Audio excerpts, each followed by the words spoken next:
Et cela va suffire de seulement parler. Voilà la question que me posent les parents lors d'une séance aux jeunes enfants lorsque je leur demande qu'ils doivent dire à leur enfant ce qui s'est passé depuis sa conception. Ça va lui suffire de dire que j'avais peur de faire une fausse couche, mais que désormais je sais que tout va bien, qu'il n'est pas obligé de me prouver qu'il est bien vivant en se réveillant tout le temps. Oui, oui et oui. Imaginons que vous êtes en couple et que votre chéri a une attitude bizarre depuis quelques jours.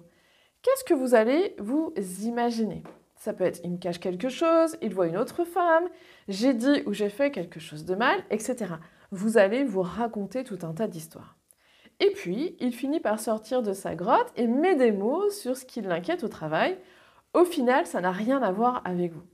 Le fait qu'il vous dise la vérité, qu'il nomme ce qu'il a au fond de lui, va vous permettre, dans la plupart du temps, de relâcher la pression et de passer à autre chose. Est-ce qu'il y a eu des techniques particulières? Non, non.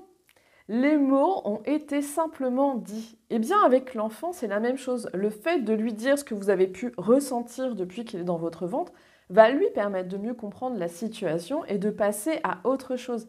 Gardez en tête que les enfants sont dans la bulle énergétique de leurs parents jusqu'à leurs 7 ans. Ils sont en mode Wi-Fi et captent très bien lorsque l'on n'est pas franc avec eux. Alors aujourd'hui, je vous invite à dire les choses avec votre cœur et vous verrez à quel point c'est magique. Dis-moi en commentaire ce que tu aimerais dire à ton enfant mais que tu n'arrives pas à faire.